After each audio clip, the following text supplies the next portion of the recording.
Olá a todos e bem-vindos de volta. Hoje estamos recebendo Andrei Kortunov, ex-diretor do Conselho Russo de Assuntos Internacionais.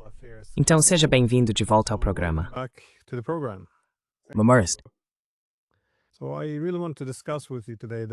Então eu realmente gostaria de discutir com você hoje um relatório ao qual você contribuiu, que trata dos atores extra-regionais no Oriente Médio. Como sabemos, o Oriente Médio é uma região fascinante, porque além de ser estratégica, muitos dos principais atores não fazem parte da região, o que muitas vezes explica porque ela tem sido palco de rivalidades entre grandes potências. No entanto, a União Soviética foi em grande parte excluída nos anos 70 e 80, pelo menos assumindo um papel menor. Mas agora vemos que a Rússia está fazendo um grande retorno, e ainda assim, parece haver um esforço para evitar qualquer retorno à política de blocos, já que ela busca aparentemente se aproximar de todos os principais atores da região e não recriar o que temos na Europa atualmente. Então, eu gostaria de saber como podemos entender o desenvolvimento da política externa russa no Oriente Médio hoje, ou seja, seus interesses, prioridades e imagino como isso se traduz em uma política coesa. A cohesive policy?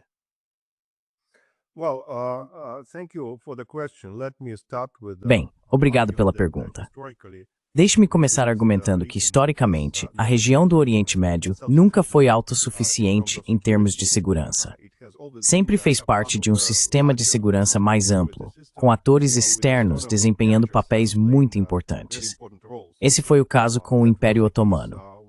Depois, após o fim da Primeira Guerra Mundial, a região foi envolvida na competição entre grandes potências. Especificamente, as principais nações europeias desempenharam um papel muito importante na gestão da agenda de segurança da região. Depois, foi a competição entre Estados Unidos e União Soviética. Mais próximo do final do século XX, foram os Estados Unidos que se destacaram de longe como o mais importante provedor externo de segurança.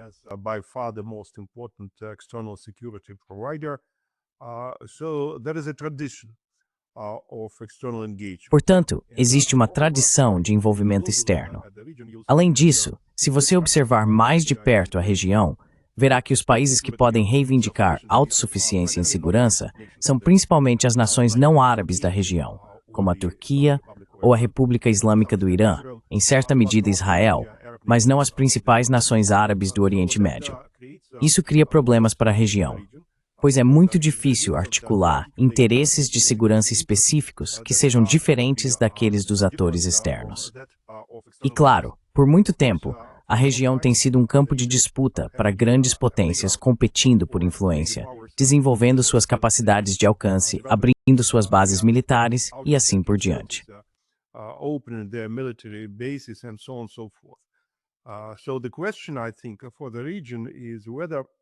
Então, a questão, ao meu ver, para a região é se ela pode finalmente se tornar autossuficiente e sustentável em termos de sua arquitetura de segurança.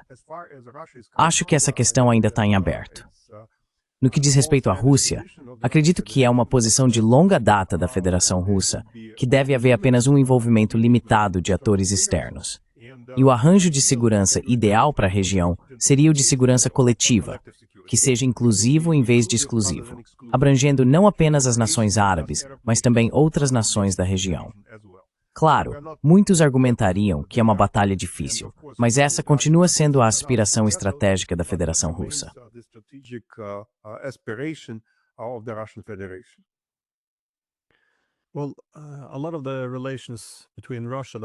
Bem, muitas das relações entre a Rússia e os árabes foram, eu diria, manchadas ou impactadas pelo envolvimento da Rússia com a Síria, ou seja, para evitar uma mudança de regime que agora de fato aconteceu. Mas eu acho que, sim, isso é, sim, irônico, porque a Síria é realmente um ponto-chave. A guerra síria é uma área fundamental onde a Rússia voltou a entrar na região do Oriente Médio e se afirmou de forma mais forte. Mas, ao mesmo tempo, isso também teve um impacto negativo nas relações com outros atores da região. Eu fico me perguntando como as políticas ou como a posição da Rússia no Oriente Médio está mudando agora que, sim, os países ocidentais foram bem-sucedidos na mudança de regime. E, bem, acho que sim, encerraram a posição que a Rússia tinha na Síria. Bem, position that Russia had in Syria.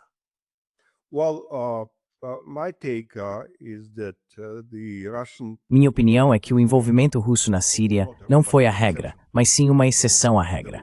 Porque tradicionalmente, especialmente após a queda da União Soviética, a Rússia sempre tentou manter equilíbrios delicados e bem calibrados em suas abordagens à região. Equilíbrios entre árabes e persas, entre xiitas e sunitas, entre israelenses e palestinos, entre turcos e curdos. E se você observar a maioria dos conflitos na região, verá que a Rússia é um dos poucos países, especialmente entre os atores externos, que mantém boas, ou às vezes, muito cordiais relações com ambos os lados do conflito.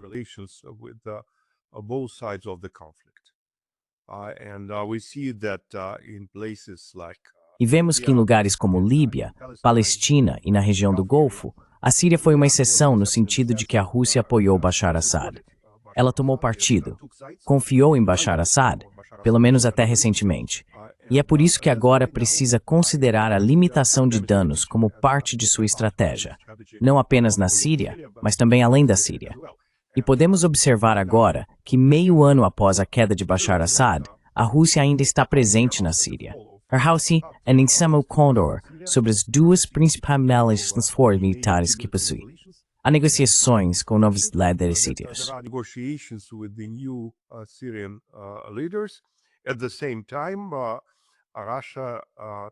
Ao mesmo tempo, a Rússia, até onde eu sei, não queimou suas pontes com os curdos, com a Turquia ou mesmo com Israel.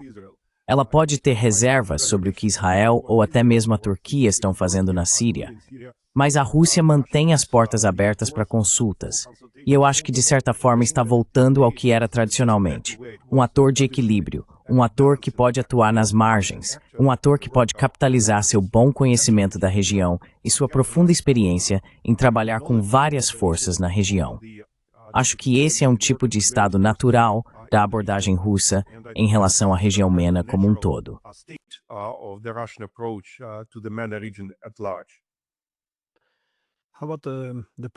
E quanto à presença na Síria, será que a Rússia ficaria desconfortável demais para manter uma presença militar, como fez com a base naval no passado, diante da imprevisibilidade do novo governo?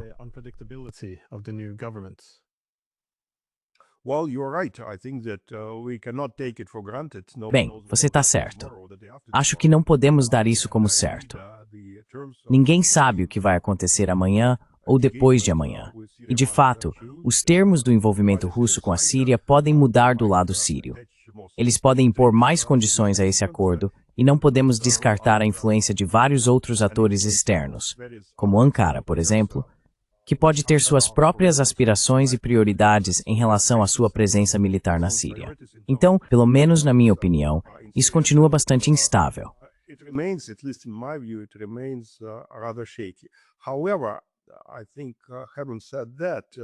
No entanto, eu acho que, dito isso, minha opinião é que praticamente qualquer governo em Damasco deveria estar interessado em manter alguma presença russa no país para contrabalançar a influência predominante de outros atores. Neste momento, na Síria, vemos uma competição entre Israel e Turquia, e não importa quem vença nessa disputa, Damasco pode acabar pagando a conta. Então, acredito que, pelo menos, não descarto que para os tomadores de decisão em Damasco, e o MAD está as pessoas excepcionalmente brilhantes e inteligentes. A Rússia está sendo um importante em seu país.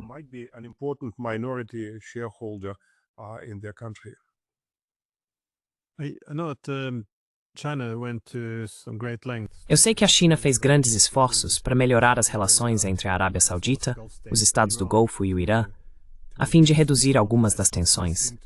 Isso pareceu ser, em certa medida, também por interesse nacional. Ou seja, seria mais fácil trabalhar com todos os lados se eles não tivessem em uma situação de conflito tão rígida. E também, é claro, se essa Guerra Fria, como era, entre os sauditas e o Irã, chegasse ao fim, isso desmantelaria alguns desses sistemas de alianças que os Estados Unidos construíram na região. Então, novamente, há grandes interesses de potências. Os Estados Unidos, é claro, têm muito a perder se a paz se estabelecer. Mas até que ponto a Rússia tem iniciativas semelhantes, como as chinesas, para tentar aproximar alguns dos árabes e dos iranianos, ou pelo menos reduzir o nível das tensões? The Iranians together, at least reduce the scale of tensions. Well, I think that basically. Bem, eu acho que basicamente Moscou e Pequim estão alinhados nessa questão, porque em ambas as capitais há preocupação com o que pode ser rotulado como uma OTAN árabe, um agrupamento de estados árabes junto com Israel, consolidado pelo desafio percebido da República Islâmica do Irã. Acho que a Rússia, pelo menos a liderança russa, acredita fortemente que não devemos comprometer a centralidade da questão palestina para alcançar uma paz duradoura no Oriente Médio. E se em Washington há políticos que acreditam que o problema palestino deve ser substituído pelo desafio iraniano, essa claramente não é uma ideia que possa ser apoiada em Moscou, por razões muito pragmáticas. For very pragmatic reasons, Russia doesn't want to make a choice. A Rússia não quer ter que escolher entre o Irã e os Estados Árabes do Golfo. Pequim também não deseja fazer essa escolha. Rússia e China gostariam de explorar oportunidades em ambos os lados do Golfo. Eles estão interessados em ver um arranjo de segurança inclusivo e não exclusivo na região. Claro, eles gostariam de fazer tudo o que puderem para evitar uma situação em que a região deslize para uma confrontação bipolar como a antiga Guerra Fria na Europa. Ainda não está claro se Moscou e Pequim, mesmo juntas, estão em posição de alguma forma, ajudar a região a avançar para um arranjo de segurança inclusivo. Sabemos que a relação entre Teherã e Riad é muito complicada, então há claramente uma falta de confiança de ambos os lados.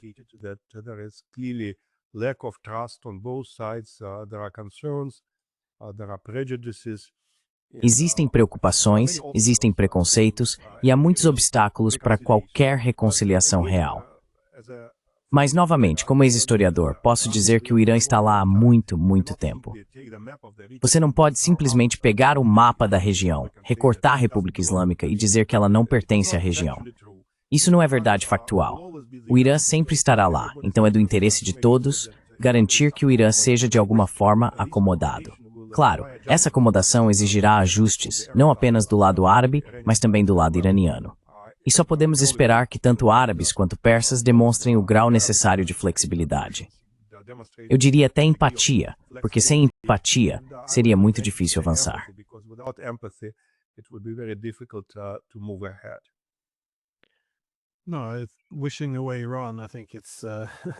Não, desejar o desaparecimento do Irã, na minha opinião, é tão inútil quanto os europeus tentarem desejar o desaparecimento da Rússia.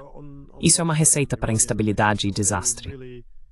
Mas, sobre as relações entre Rússia e Irã, elas realmente avançaram durante os anos de interesse comum na Síria. Lembro que muitos russos falavam sobre a possibilidade de pegar essa área limitada de interesse compartilhado e transformá-la em algo mais amplo, um interesse comum mais abrangente. Especialmente à medida que a Rússia começou a olhar mais para o Oriente em busca de parceiros econômicos e uma mudança geoeconômica maior. Mas quais são os principais impedimentos? Ou como você vê o futuro de uma parceria estratégica entre Rússia e Irã, especialmente após os recentes ataques ao Irã, que provavelmente suavizaram a visão do Irã sobre tornar-se excessivamente dependente de aliados estrangeiros?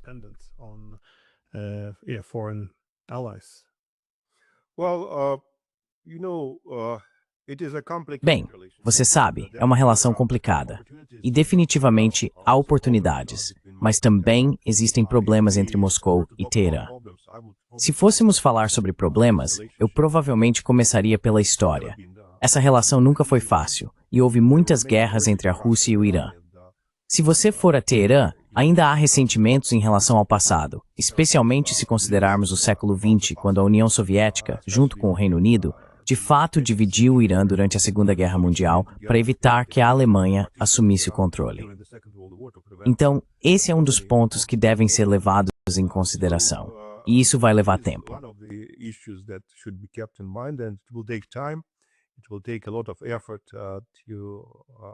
Vai ser necessário muito esforço para, de alguma forma, apagar essas memórias históricas negativas do lado iraniano.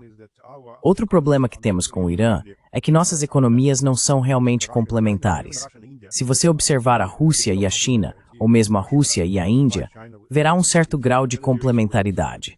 A Rússia fornece à China seus recursos energéticos e produtos agrícolas. Pode fornecer determinados bens de alta tecnologia, principalmente relacionados à defesa. Em troca, a China pode ajudar a Rússia com bens de consumo, diversos maquinários e alguns automóveis civis e outros produtos. Com o Irã, isso não é tão evidente, pois tanto a Rússia quanto o Irã são grandes produtores de energia.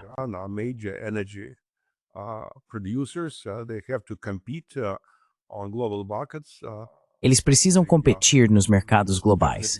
Definitivamente, eles não podem comercializar energia entre si. Portanto, se você observar o nível de comércio entre a Rússia e o Irã, não é muito impressionante. Está crescendo, mas lentamente. O mesmo pode ser dito sobre os investimentos. Existem alguns projetos de demonstração em grande escala. O mais visível é, claro, a usina nuclear de Bushehr. Mas as pequenas e médias empresas realmente não estão ativamente envolvidas nesses investimentos ou no comércio entre as duas nações. No entanto, de muitas maneiras, o Irã é indispensável. Por exemplo, é indispensável como um elo importante no corredor de transporte norte-sul.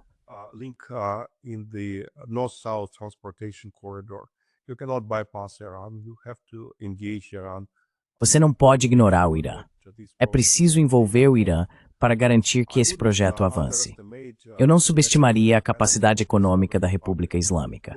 Eles têm boas escolas de engenharia, possuem indústrias de construção de máquinas relativamente desenvolvidas. E, claro, pode haver muita cooperação também na agricultura e nos serviços. Portanto, existem oportunidades, não são fáceis de explorar. Vão exigir muito trabalho, muita perseverança e comprometimento. Mas acredito que não está fora do nosso alcance. Além disso, não devemos esquecer que o Irã faz parte de vários acordos multilaterais na Eurásia.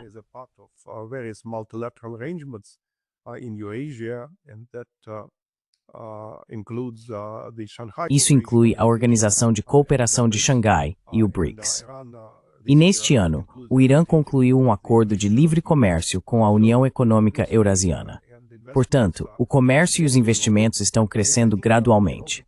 Acho que também podemos falar sobre uma cooperação política mais intensa, incluindo exercícios militares conjuntos e votação solidária nas Nações Unidas em várias questões. Eu não esperaria milagres, mas acho que estamos no caminho certo. Assinamos um novo acordo com o Irã no início deste ano, e agora, é claro, o desafio é como implementar esse acordo, como abrir caminho para uma cooperação mais multifacetada, mais intensa ou até mesmo uma colaboração entre as duas nações.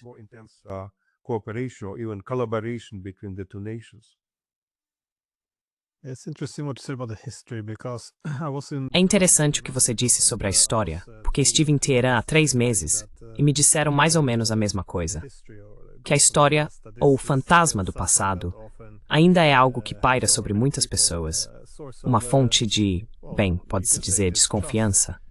Mas, ao mesmo tempo, também me disseram que a visão dos iranianos em relação à Rússia mudou drasticamente na última década, à medida que os dois países se aproximaram muito mais do que eram no passado. Quais des, a história é muito difícil imperar.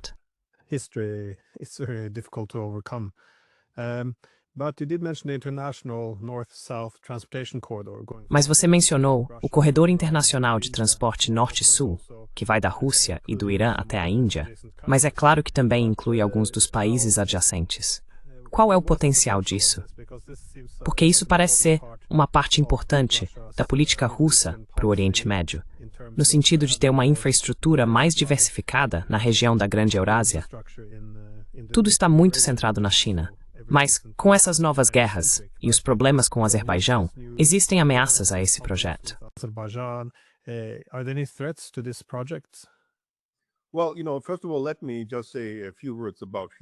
Bem, antes de tudo, deixe-me dizer algumas palavras sobre a história. Acho que se olharmos para o passado, Rússia e Irã, os dois grandes impérios, lutaram principalmente pelo sul do Cáucaso, lugares que mais tarde se tornaram Azerbaijão, Armênia e Geórgia. E acredito que a boa notícia é que agora todas essas nações são independentes. Elas estão abertas a trabalhar com todos, inclusive Teherã, Moscou e Ankara. De certa forma, pode ser mais fácil superar esse legado infeliz da história, porque não é mais um jogo de soma zero. Todos podem se beneficiar. É por isso que, por exemplo, em Moscou, eles promovem o conceito de negociações 3+3. Os 3 estados do sul do Cáucaso, Geórgia, Armênia e Azerbaijão, juntamente com 3 grandes nações vizinhas, Rússia, Irã e Turquia, devem trabalhar juntos em questões relacionadas tanto à segurança quanto ao desenvolvimento.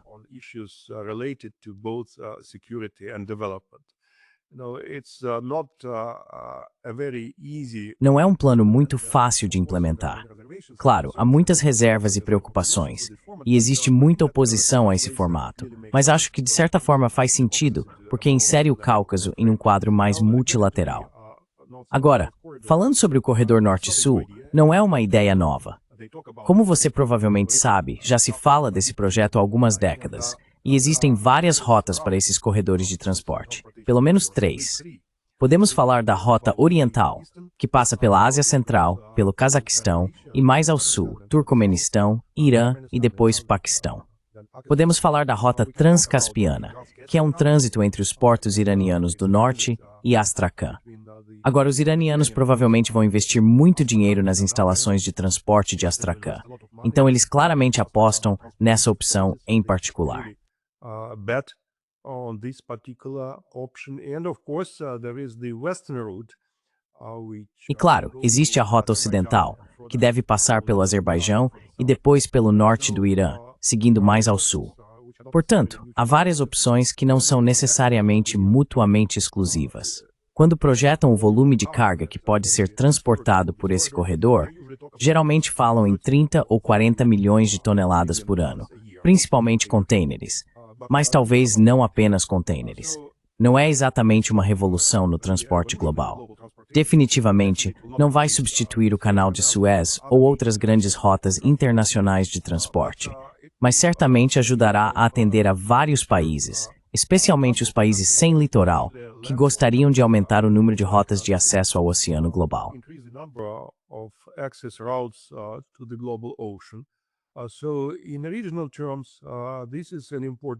Portanto, em termos regionais, este é um projeto importante.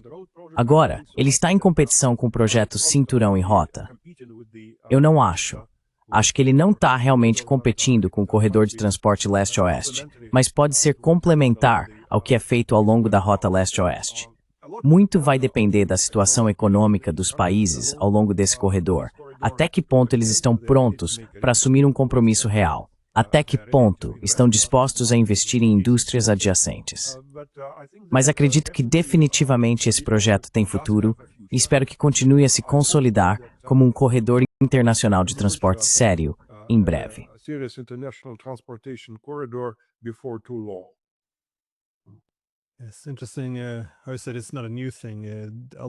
É interessante, como você disse, que isso não é algo novo. Muitas das rotas ainda seguem mais ou menos o mesmo caminho de quando os americanos forneciam armas aos soviéticos durante a Segunda Guerra Mundial. Então há uma certa consistência aí. Mas sim, sobre o Oriente Médio, não se pode deixar de fora Israel, é claro. E eu me lembro que conversei uma vez com Eudol Mort, no Cazaquistão, em 2018, e ele estava dizendo que os israelenses sempre teriam uma relação especial com os russos por causa da Segunda Guerra Mundial, da libertação de Auschwitz. Então havia, como ele se referiu, acho, uma relação especial.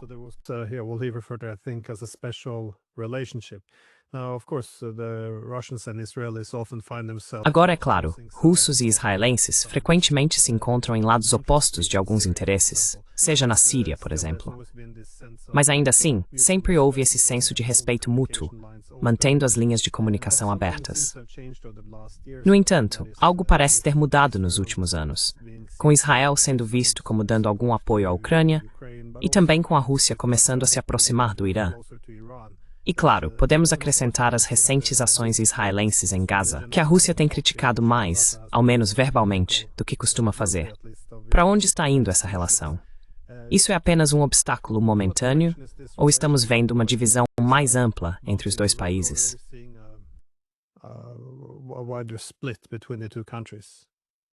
Well, my take is that, of course, Minha opinião é que, claro, esse relacionamento específico está muito mais complicado agora do que estava, digamos, há 4 anos.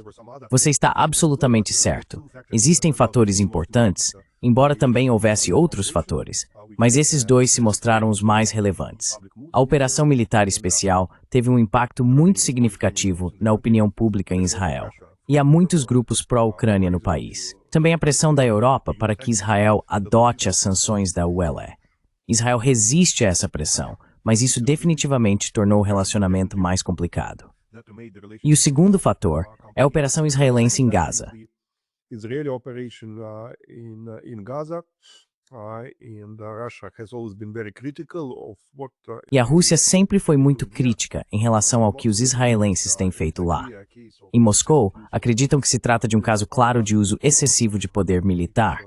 É um tipo de dano indiscriminado à população civil.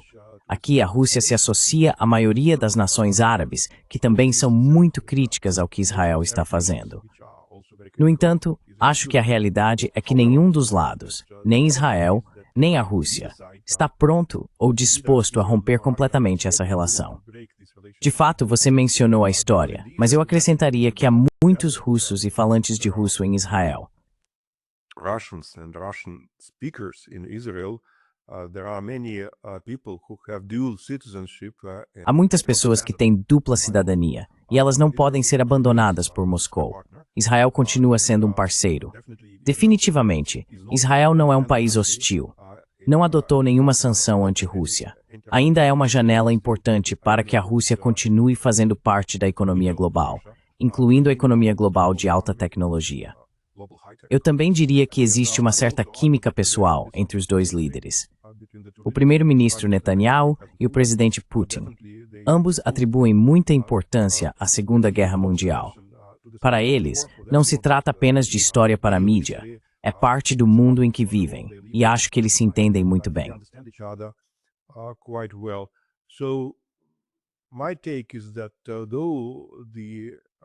Minha opinião é que, embora a relação entre Rússia e Israel seja complicada e provavelmente continuará complicada no futuro, existem certos limites que nenhum dos lados está disposto a ultrapassar. Portanto, esse diálogo vai continuar. Acho que muita coisa pode acontecer a portas fechadas em termos de consultas. E com certeza, a Rússia vai ficar de olho nos desdobramentos políticos em Israel, porque Israel terá sua próxima eleição até no máximo o ano que vem, e pode haver mudanças políticas no país. Então vamos ter um pouco de paciência para ver como as coisas se desenrolam. Mas como eu disse, não prevejo nenhuma mudança dramática nessa relação acontecendo tão cedo.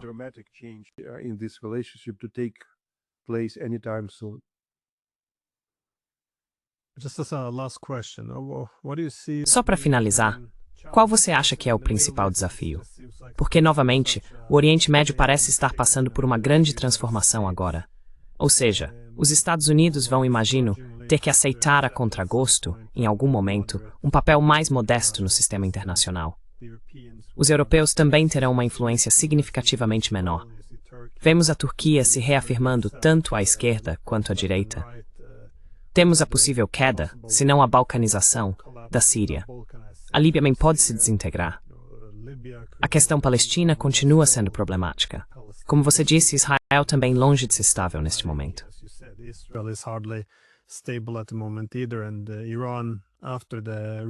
E o Irã, após o recente ataque aos seus reatores nucleares, pode seguir por um caminho imprevisível se considerar necessário aumentar sua própria capacidade de dissuasão.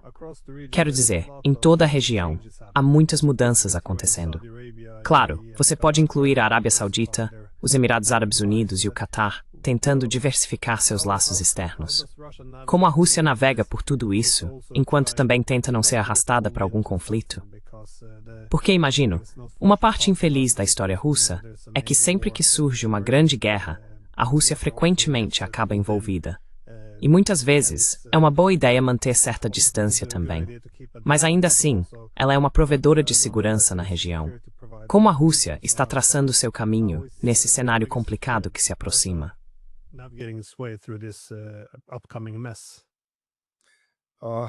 I think that there is a more Acho que existe um desafio mais geral para todos os atores externos na região. Todos eles precisam distinguir entre o que podem e o que não podem fazer.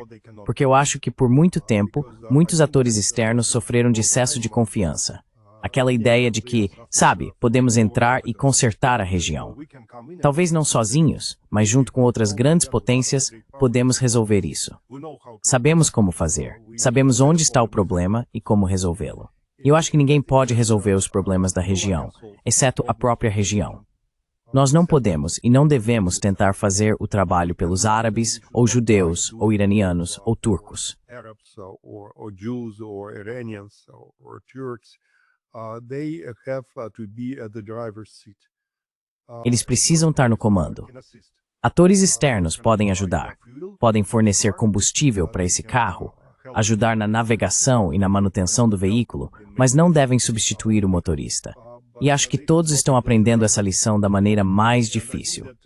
Houve épocas em que os europeus estavam confiantes de que sabiam como lidar com a região e como encontrar soluções para todos os seus problemas.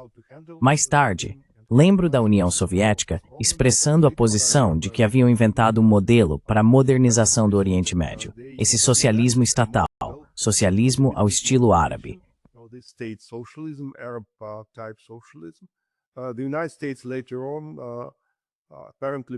Os Estados Unidos, posteriormente, aparentemente acreditaram que poderiam criar esse grande Oriente Médio, que seria seguro, liberal, democrático e estável. Mas esse excesso de confiança sempre teve efeito contrário. Acho que nós, como atores externos, podemos ajudar a região a lidar com seus problemas, dando conselhos, envolvendo esses atores em estruturas internacionais multilaterais mais amplas e fornecendo assistência econômica, técnica e talvez militar. A questão principal é não causar danos, não transformar a região novamente em um campo de disputa para grandes potências competindo entre si. É fácil dizer, é muito mais difícil de implementar, mas acredito que é o único caminho a seguir se quisermos ver essa região estável e próspera.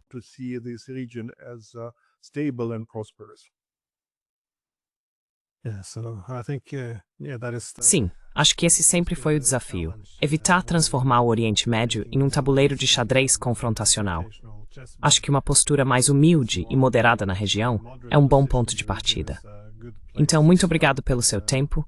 E sim, sempre gosto de ler seus artigos. Então, obrigado novamente. Ben, no Gormil e Sequip.